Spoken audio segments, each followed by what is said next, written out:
Laudin, kalau awak Perdana Menteri Malaysia, benda pertama awak buat apa? Saya akan cuba fokus pada pendidikan, ekonomi dan kos sara hidup. Jangan manifesto sangat. Saya tanya benda pertama awak buat. Baik, saya akan cuba turunkan harga barang. Macam mana? Macam mana? Dengan mengawal inflasi dan memperbaiki sistem. Alauddin, telur RM18 satu tray. Saya faham.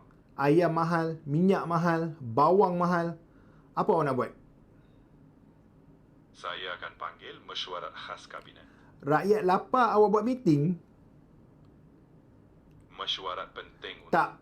Kami rakyat Malaysia kalau lapar, kami tak nak mesyuarat. Kami nak esok harga turun.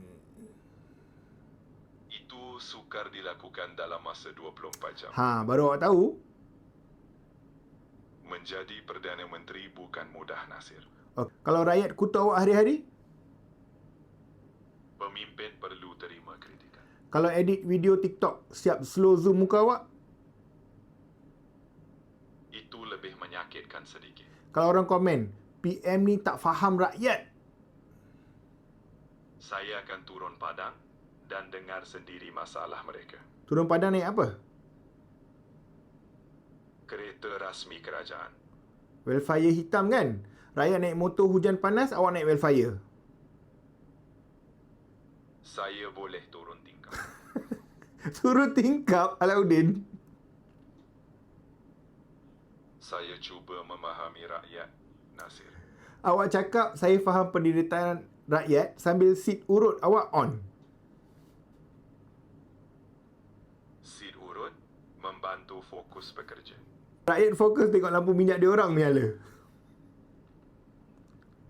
Bukan begitu. Okey, kalau rakyat marah awak dekat media sosial? Saya akan mendengar kritikan dengan terbuka. Tak, rakyat Malaysia bukan kritik. Dia edit muka awak jadi kentang sambil lagu set. Itu agak keterlaluan. Belum lagi komen, PM paling lemah dalam sejarah.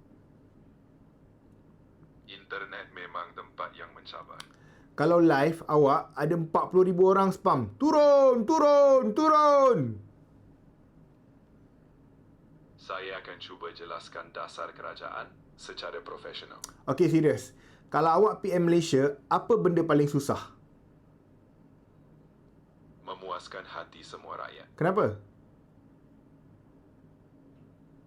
Kalau minyak turun, ada kata tak cukup turun. Kalau bantuan diberi, ada kata pilih kasih. Kalau diam, kata tak buat kerja. Kalau bercakap, jadi meme. Awak ni dah macam pemimpin sebenar dah ni. Kadang-kadang belum sempat bekerja, muka sudah jadi stiker WhatsApp.